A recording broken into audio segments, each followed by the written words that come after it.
E estamos de volta com o nosso convidado, o jornalista João Pombarilli, falando dos 50 anos do Suplemento Literário de Minas Gerais. João, tem até data certinha, quase hora, né, no artigo do Humberto Werneck, do qual, aliás, eu peguei a expressão ouro em pó cultural. É interessante, né, porque o ouro em pó de Minas, cultural de Minas, 3 né? de setembro de 66, que foi o primeiro número, né? Foi sair no dia 3 de setembro de 1966. Foi 50 anos agora. E o que a gente podia... Foi o Murilo Rubião, né? Que, lógico, né? Que teve um número especial sobre ele, né? Foi.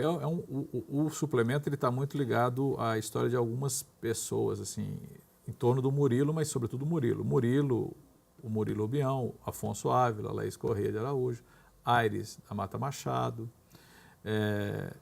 que eram, assim, vamos dizer, era o início do suplemento. Que aí a partir daí eles chamaram, o Murilo começou a chamar os chamados, que acabaram se chamados novos, né? Que eram os caras que nessa época estavam com 20 e poucos anos, que era Humberto Werneck, Márcio Sampaio, Sérgio Santana, o Sérgio também. E o Jaime Prado. E o Jaime Prado Gouveia, que é o atual editor. Quer dizer, eram todos os caras que eles estavam nessa época, eles tinham entre 20 e pouco, quase 20, todos eles. E que o Murilo, sabiamente, ele tinha essa coisa que eu estava te falando antes, de que ele sabia misturar o novo com o velho, vamos dizer assim, com as outras gerações. Os conhecidos, já consagrados, né? Já consagrados, exatamente. Então, por exemplo, um outro que foi importante, que está até na primeira página, o Libério Neves, deixa eu ver aqui, que é um vou grande mostrar poeta, aqui, então, essa primeira página. Que até tem o País dos Laticínios, que é um poema do Libério. Não, é o poema do Libério, não, é do Bueno. Bueno de Rivera. É o primeiro poema, eu estou falando, porque tem uma... Esse desenho aqui é do Álvaro Apocalipse. Do Álvaro Apocalipse, exatamente.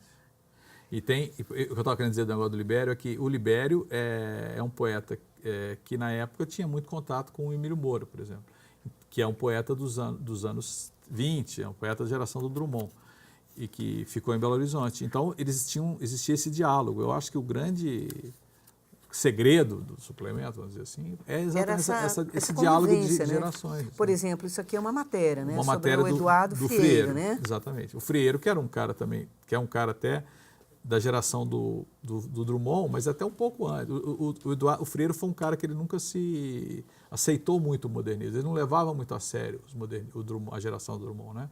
Ele tem até um romance ironizando a geração do Drummond, e que era um cara que tinha trânsito com o Murilo. Então o Murilo ele era uma espécie de um homem-ponte, assim, ele conseguia fazer, é uma coisa muito parecida, eu acho, que o Mário de Andrade fez em São Paulo, assim, de conseguir estabelecer um diálogo entre as gerações, né? Que é uma coisa muito importante, porque ninguém reinventa a roda, né? Agora, o faro, vamos dizer, do Murilo foi fantástico, porque quase todos que ele trouxe para o suplemento se tornaram grandes escritores. Sem dúvida. Eles não eram ainda o que eles se tornaram depois. Ele tinha uma coisa que eu acho mais impressionante quando eu penso no Murilo hoje, é que ele tinha uma capacidade, ele era um cara sem preconceito, ele era despido totalmente de preconceito. Porque, por exemplo, numa época em que, primeiro fazer um suplemento literário, que quando ele pensou em fazer... aliás, não era só suplemento literário, né? Ele também...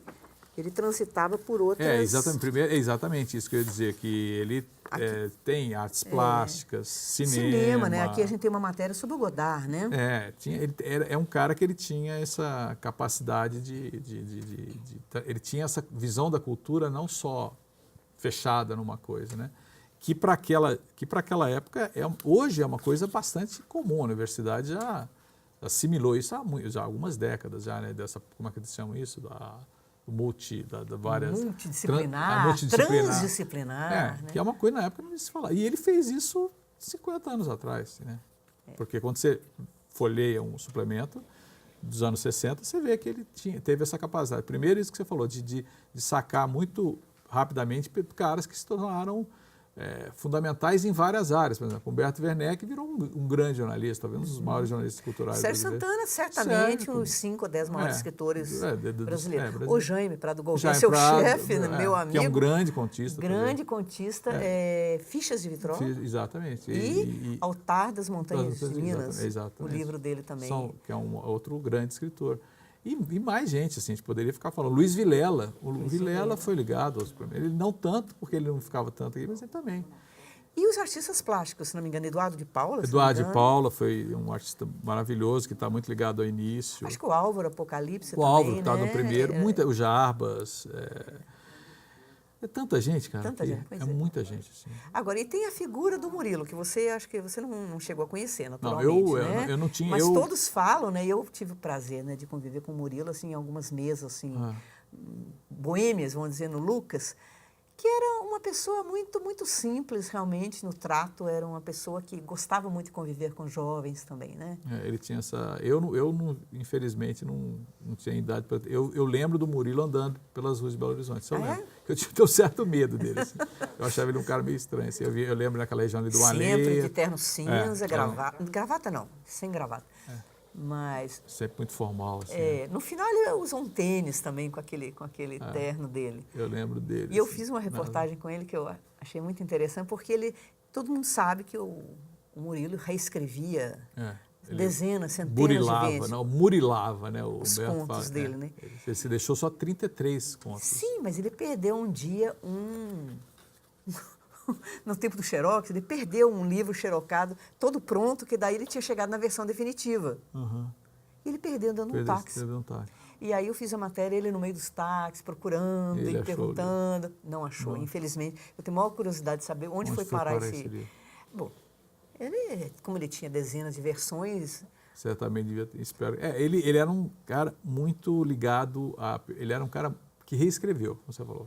A vida inteira ele deixou A obra completa dele é fininha. São 33 contos. Ele deixou assim, na verdade, se você vai no acervo dos escritores mineiros da UFMG, você vê que ele tem muito mais coisa. Ele tem até romance, ele tem fragmentos de romance, ele tentou, mas ele não quis, ele era muito... Perfeccionista mesmo, e ele sabe... Uma coisa obsessiva mesmo, né? Todo mundo sabe. Era um grande escritor, porque é aquela velha história.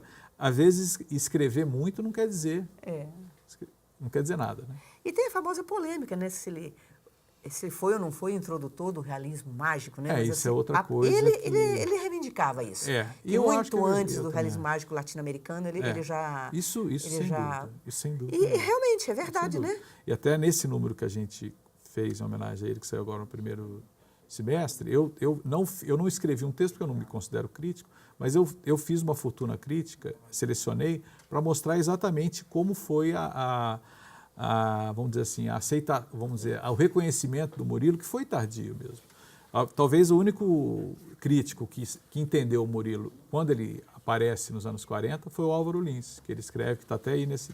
Esse aqui foi um suplemento especial, né? Exatamente, sobre foi um que o Jaime organizou e eu ajudei ele também. E a gente mesclou tanto a fortuna crítica quanto textos do Murilo, tem alguns contos aí, e também tem textos memorialísticos, assim, pessoas que conviveram com o Murilo. Assim. Pintura do Chanina, né? E a Chanina, a capa do Chanina, que era um amigo dele. E como que era a distribuição? Porque a gente fala, né, que atingia todo o estado de Minas Gerais, levava literatura nos grotões mais profundos. Que é outra coisa que, para a gente entender isso, a gente tem que pensar que era um mundo antes da internet, né? Então, não existia. Lá naquele início, quando o Israel Pinheiro no governo Israel teve a ideia de criar o suplemento, a ideia era se fazer uma página. Era só uma página. Recuperar uma página que a geração do Drummond já tinha feito antes no diário. Muito tempo antes. E aí o Murilo veio com a ideia, não, por que em vez de a gente fazer uma página, a gente não faz um suplemento? Foi uma ousadia muito grande. Total. E era distribuído junto com o Diário Oficial, né? Até hoje ele é distribuído, as pessoas às vezes não sabem, até hoje.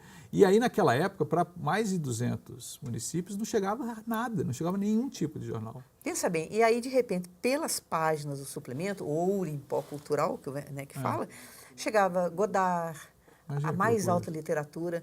Então, eu me recordo, né, de você falar que na sua pesquisa, né, porque você pesquisou muito para essas festividades e tudo mais, tinha um reconhecimento internacional, né? Tinha, não, isso é um capítulo à parte, né, porque o suplemento aí depois que o Murilo sai, então, por exemplo, quando o Ângelo Oswaldo vira diretor nos anos 70, no início dos anos 70, o Ângelo, ele sempre teve muito trânsito internacional. Então, por exemplo, o Ângelo ficou muito amigo do Cortázar, do Júlio Cortázar, o contista argentino, que teve aqui nos anos, acho que teve em 73, ele visitou Ouro Preto.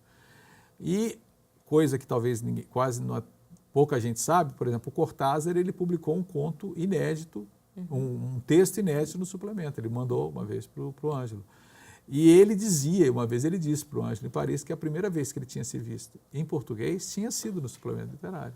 Isso é maravilhoso, Maravilhoso. né? Então, esse reconhecimento. E isso que eu te falei. E até hoje os suplementos chegam, a gente manda ele para fora do país. Assim. Então, pessoas que leem fora do Brasil. E é uma coisa, motivo de orgulho, né? Isso eu acho muito interessante, porque é uma coisa que consegue ser local, regional, nacional e internacional. Isso é fantástico, né? Porque eu acho que é bem o espírito do Murilo, assim, que ele consegue falar da sua aldeia falando para o mundo, né? Isso, Porque não existe essa coisa. Na verdade, o regionalismo é uma coisa meio boba, né? Assim, meio tola. O que é regional, o que é que internacional. Muito forças políticas, né, que atuam, né? Bom, vamos fazer um outro intervalo então, Legal. João. E nós voltamos daqui a pouco, falando mais um pouco sobre o suplemento, daí já sobre a questão dos diretores, como é que cada um imprimiu, de uma certa forma, a sua digital no suplemento literário. Até já.